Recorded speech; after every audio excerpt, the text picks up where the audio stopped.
Hey guys, welcome to a channel update, I guess you could call it. A few weeks, maybe months ago now, I mentioned that there were big changes coming. A few things I've leaked out, posted some photos and whatnot, so let's just get it all out there. Number one, big new workbench behind me. 8 feet wide, 3 feet deep. Opposite side of the basement from the old one. I'm working on better lighting right now. So expect to see better camera angles, better lighting, and bigger, more ambitious projects. That was one of the things holding me back. For the last 5+ years, my workbench has consisted of a hollow core door on some nailed together 2x4s. Not very sturdy at all. Well, this very much is. And I will be doing a video on how I put it together. And then that is the other, or one of the other things that's coming up. The predictors are coming. I think I now have 9 or 10 of them lined up.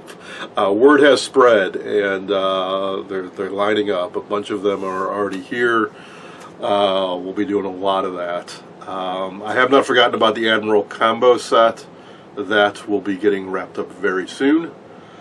One of the other things I was excited about and trying to not get distracted as I tried to finish the mech was all the estate sale finds, some of which I've shown. We haven't gotten to the good stuff yet. By that I mean stuff that actually plugs in and turns on and does stuff. We got some Collins receivers, some really cool test equipment, and so on. We will be getting to all that. Now, as for the channel, a few things. One, I did sign up for a new Gmail account with Banderson TV, and you can email me there. There is a link somewhere on the channel, I think under About. It's bandersontv@gmail.com. I've also purchased that domain, and I will be setting up a website. So I've realized how difficult it is, not only for you, but for me too, to find videos. I have over a decade's worth. Something like 1,000, and it's hard to find them on a particular topic. So I'm going to make it some kind of searchable thing with tags or something like that, so we can find stuff, and I'll be doing more playlists as well. Now, right now, the website is still just an idea because, well, that's what I do for a living. And to do more of it in my spare time, it's a little hard to get motivated, but I will start setting something up. I'm also contemplating starting a company, incorporating. I've been doing more and more of these TV restorations as a side business, and I figured I might as well make it official. Now, as I said about making of the website, well, same with working on TVs. People have warned me, hey, don't turn your hobby into a business, or you're not going to enjoy it anymore. Very much aware of that. I still have a full-time day job and will indefinitely, so it's not going to become my main gig. And I'm thinking to keep it interesting for myself. I will alternate every other TV I do, every other radio, to do one of mine versus one for a customer, because I still have over 100 TVs and radios of my own that I want to restore. Some for myself that I want to keep and enjoy, and some that I do plan on selling. Another big change is I finally set up a Patreon account. A number of you have asked me over the years if I had one, and I didn't for a number of reasons, but I finally figured, hey, what the heck.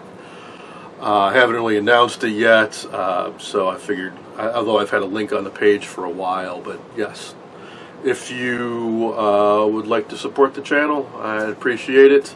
There are some bonus videos and photos and kind of behind the scenes stuff that you can get access to as a Patreon.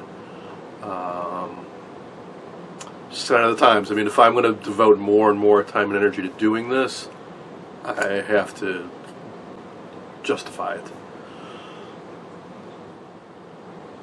Likewise, I do have advertising on my channel. I don't have any sponsors yet or anything like that. Just whatever random ads YouTube decides to throw in there. But the money I get, which is not very much, I generally roll into the channel. For example, upgraded internet service. I've been using Comcast for years. It was okay, but they kept raising the rates, and we ended up going with the lowest bandwidth plan just to save some money, which was like, I don't know, 50 meg down, 10 meg up, I think. It took me about as long to upload a video as the video was long. So a 30-minute video would take 30 minutes to upload. Well, we now have AT&T fiber optic. Fiber optic straight to my computer, basically. 500 meg up and down for $45 a month, plus another 10 for the equipment rental. So 55 final bill with all the taxes and everything included. It's phenomenal. I thought it was broken the first time I uploaded a video because it took seconds. So now a 30-minute video takes about 5-10 seconds to upload, which is just unreal. Well, what does that mean for you? Why do you care? It means I can make longer videos. So it takes a while to edit and process, but at some point I may even do like director's cuts where I just leave in. I mean, you guys, I throw away like 90% of what I record, and I redo stuff take after take after take sometimes. But you know, I could just make an hours-long video if you guys really wanted to subject yourselves to that. All right, so one last big thing, just kind of finalize the details, is I will be finally making the pilgrimage to Hilliard, Ohio, to the Early Television Foundation Museum's annual convention. Every year I think about going, and every year something comes up, and it just doesn't happen. So this year, well, they actually reached out to me. I was thinking about going already, but they, how should I put it, encouraged me to present, so I will be presenting. That'll be interesting. I'll be kind of doing this kind of stuff, talking about the channel and restoring TVs and engaging with an online audience and what all that experience has been like. So if you want to go, it's the best place to get a vintage TV. They have an auction, and there's deals made in the parking lot, as I understand it. And if you need spare parts, picture tubes, and so on, and you can see them, you know, and bring them home yourself rather than having to worry about shipping.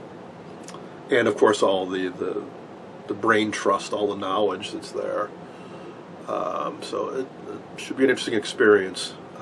If you can make it out, it's the first weekend in May, I believe. I'll put a link in the description to all the details. It's mainly, the main event is on a Saturday, but people start coming in on Friday, and then there is some kind of wrap-up stuff that happens on Sunday. They're also asking for help to get some of the museum sets working. I guess over the last 2 years, especially with COVID, I don't think they had a convention in the last couple of years. A lot of the sets that were working are no longer working, so they're asking if anybody can donate their time and expertise to help get some of the sets running. It's the best museum in the U.S., maybe the world. Everything from mechanical TVs to the early pre-war TVs, and all kinds of cool rare models, early color sets, and so on. It's quite the collection. And finally, I want to engage with you all more. I get comments all the time asking me, hey, when are you going to work on this? When are you going to get to that? I figure I'll put some polls out. Now, there's some things I have to do. I have to do these predictives. I have customers waiting for them. That's why I want to do it as efficiently as possible, because I want to get to other stuff. Yes, to do Mount Clifton, of course. So there's stuff I need to get back to, like the Westinghouse WR8, which is my most prolonged, protracted project. It'd be nice to wrap that up. But you know, some cabinets like that cabinet is about 6 feet tall. I needed somewhere to like lay it down to work on it. Well, now I've got that. And I've got more organized with my tubes and my parts and all that. So I think I'm better prepared to do more ambitious projects. There are also some sets that you guys have not seen yet that I think will interest some of you. For example, a very early rectangular Motorola color TV. I'm looking at it right now behind the camera, a 23-inch set. I think it'd be interesting. I don't want to get too distracted by that. I'll give you some choices. We can talk. I'll talk about the possibilities. I figured it was time to start tackling some of the more ambitious stuff, rather than keep doing some of the same sets over and over and over again. I think we've seen enough 7-inch Motorola sets, for example, which doesn't mean we'll never do one again, but I think we should take a break from that for a while. We're also going to get into transmitting. I get asked often, how do you get signals into the TVs? Or I see plenty of complaints, there's nothing to listen to on the radio, why even bother? Because you can transmit yourself. You can put your own content out there. You can put whatever you like out there. So I have an AM transmitter I had set up at the old place. I have not set it up at the new place yet. We're going to. And now that I've got that rack, I have a bunch of rack equipment I want to put into place and get working properly. I've been experimenting with it, and I've had trouble getting reliable transmission and reception. Have interference and whatnot, so we're going to talk about that. We're going to explore solutions and possibilities so you can set up your own home entertainment system with vintage TVs and radios. I think that pretty well covers everything. I'm going to get back to the workbench and overhead lighting. If you enjoy this channel and the content and you want to unlock some more, please consider becoming a Patreon. I also look forward to your feedback and comments as always. Thanks for watching.